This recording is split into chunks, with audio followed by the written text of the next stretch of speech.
Hi friends, ఈరోజు ఓ తమాషా జానపద కథ చెబుతా, వింటారా? మీరు ఈ కథ విన్నాక నచ్చితే తప్పకుండా లైక్ చేయడం, షేర్ చేయడం మర్చిపోవద్దే. మరి టాపిక్లోకి వచ్చేద్దామా? ఇదివరకట్లో మాడుగుల నాగపణి శర్మ గారు, మీకు తెలుసు కదా, అవధానం చేస్తారు. ఆయన అవధానం చేసేటప్పుడు గరికపాటి నరసింహారావు గారు సంస్కృతంలో ఒక సమస్యనిచ్చారు. ఆ సమస్యనే ఇప్పుడు మనం తెలుగులో ఒక కథ మాదిరి చెప్పుకుందాం. ఆ సమస్య ఏంటో చెప్పనా? ఓ రెంకారే వడ్సాకా దిస్కిస్కే. అర్థం కాలేదా? నవ్వేసుకుంటున్నారా? ఇది తెలుగేనర్రా, వేరే భాష ఏమీ కాదు. దీనికి ఒక కథ కింద చెప్పుకుందాం అన్నాను కదా. నాగసముద్రం అనే ఊళ్ళో గంగరాజు అనే అతను నివసిస్తున్నాడు. ఒకరోజు అతను ఆ ఊరిని ఆనుకుని ప్రవహించే నది దగ్గర, ఆ ఒడ్డు దగ్గర ఓ చెట్టు ఉంది. ఆ చెట్టు కింద నడుం వాల్చి సేద తీరుతున్నాడు. అంతే, సడన్ గా అతని దగ్గరికి ఓ భూతం వచ్చి నేను తినేస్తా అంటూ మీదకొచ్చింది. గంగరాజు బెదిరిపోయాడు, భయపడ్డాడు. మరేమో పారిపోవడానికి దారి లేదు. ఏం చేయాలో అర్థం కాక వణికిపోతూ ఆ భూతంతో తనని చంపొద్దు అని వేడుకున్నాడు. ఎందుచేతో ఏంటో ఆ భూతానికి అతన్ని చూస్తే జాలి పుట్టింది. కానీ ఊరికే నేను ఎందుకు వదిలిపెట్టాలి అంది. దానికి గంగరాజు అన్నాడు, నీకు నేను ఏదైనా చేయగలిగిన సాయం ఉంటే అడుగు, చేస్తాను అన్నాడు. అప్పుడు భూతం ఆలోచించింది కొంచెం. అయితే నేను నిన్ను ఒక ప్రశ్న అడుగుతా, దానికి నువ్వు సమాధానం చెబితే నేను నిన్ను వదిలేస్తా అంది. సరే అడుగు అన్నాడు గంగరాజు. అప్పుడు ఆ భూతం ఓరెంకారే వడ్సాకా దిస్కిస్కే అంది. అనుకున్నాడు. ఈ క్వశ్చన్ మార్క్ ముఖం వేసుకుని కూర్చున్నాడు గంగరాజు. ఇదేంటో చెప్పంది. అస్సలు అర్థం కాలేదు గంగరాజుకి. సరే చెబుతా, కానీ నాకు 2 రోజులు గడువు ఇవ్వు అన్నాడు. నువ్వెక్కడికి వెళ్ళడానికి వెళ్ళలేదంది. ఇక్కడ 2 రోజులు ఉండి నాకు సమాధానం చెప్పి ఆ తర్వాతే వెళ్ళు. నీకు నేను ఆహారం ఇస్తాను, ఈ చెట్టు నీడలోనే నాతో పాటు నిద్రపో అంది భూతం. ఎవరినైనా అడిగి సమాధానం చెబుదాం అనుకున్నాడు గంగరాజు. ఆ ఆశ కాస్త నిరాశ అయిపోయింది. ఇంకా చేసేదేం లేక సరే అన్నాడు. భగవంతుని మీద భారం వేశాడు.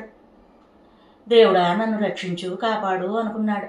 కొద్దిసేపటి తర్వాత ఆ ఊరి జమీందారు, అతని పాలేరు వెంకడు ఆ నది వైపుగా వచ్చాడు. ఎందుకంటే ఆ నదికి అవతల పక్క జమీందారుకు కొంత పొలం ఉంది. ఆ పొలానికి వెళ్ళాలి అని అంటే ఆ నది దాటి వెళ్ళాలి. ఆ నదిలో ఒక్కో రోజు ఒక్కో రీతిగా నదిలో నీళ్లు పారుతూ ఉంటాయి.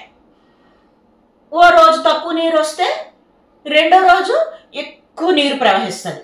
మరేమో ఆ నదిలో నీరు తక్కువగా ప్రవహించేటప్పుడు ఆ నదిలో నడుస్తూ దాటి వెళ్ళి తన పొలంలోని బాగోగులన్నీ చూసుకొని, పొలం పనులన్నీ చూసుకొని వెనక్కి రావడం ఆ జమీందారికి అలవాటు. పడవ అవసరం లేకుండా వెళ్ళి రావడానికి ఈ వెంకడు రోజు ఆ నదీ ప్రవాహాన్ని గమనించేవాడు. నీరు తక్కువగా ఉన్నప్పుడు యజమానికి సాయంగా, పొలం పనికి యజమానితో సాయంగా వెళ్ళి వచ్చేవాడు వెంకడు. మరి ఎప్పట్లాగే వెంకడు ముందుగా నదిలోకి దిగాడు. కొద్ది దూరం నడిచి వెళ్ళాడు. యువతల ఒడ్డున నుంచున్నాడు కదా జమీందారు. ఓ రెంకారే వడ్సా అన్నాడు. కాదు ఇస్కిస్కే అన్నాడు వెంకడు. వెంటనే జమీందారు ఆ నదిలో నడిచి అవతల ఒడ్డుకి చేరి పొలం పనులన్నీ చూసుకొని మళ్ళీ యథాప్రకారం వెనక్కి తిరిగి వాళ్ళ దివాణానికి వెళ్ళిపోయారు. ఇదంతా చెట్టు కింద కూర్చుని గమనిస్తున్నాడు గంగరాజు.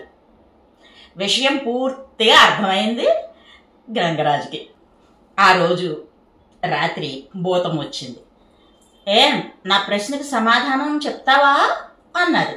వెంటనే గంగరాజు ఆ జమీందారు వెంకడు మాట్లాడుకున్న మాటల్ని గుర్తు చేసుకున్నాడు. భూతం గారు మీరు అడిగిందండి ఓరెంకారేవడ్సా కదండి.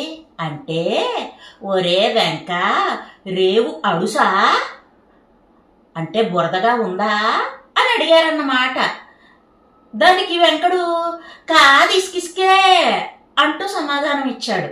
అంటే ఇసకిసగ్గానే ఉందండి అని తన వాడుక భాషలో చెప్పాడు అని భూతంతో గంగరాజు ఆ సమస్యని విడగొట్టి వివరించి అర్థం చెబుతూ దాన్ని హ్యాపీ చేశాడన్నమాట. మరి భూతమేమో నవ్వుకుంటూ వెళ్ళిపోయింది. భాష ప్రాంతాల వారీగా కొద్ది పదాలు తమాషాగా గమ్మత్తుగా వాడబడుతూ ఉంటాయి. అవి అర్థం కాక అవతల వాళ్ళు మాట్లాడేటప్పుడు మనకి భూతంలా తలలో తిరుగుతూ ఉంటాయన్నమాట, మనల్ని ఇబ్బంది పెడుతూ ఉంటాయన్నమాట. అర్థమయ్యాక ఆ కిక్కే వేరబ్బా అన్నట్టుగా ఉంటుంది. బాగుందా కదా. ఏదేమైనా మన తెలుగు మనకిచ్చే కిక్కే వేరు. ఒప్పుకుంటారు కదా. తప్పకుండా నేర్చుకోండి, చక్కగా మాట్లాడండి, సగర్వంగా తెలుగు లెస్స అనే విధంగా అందరికీ ఆ గ్రేట్నెస్ని తెలియపరచండి. ఓకే ఫ్రెండ్స్, మరో మంచి కథతో మళ్ళీ మీ ముందుకు వస్తా. By by.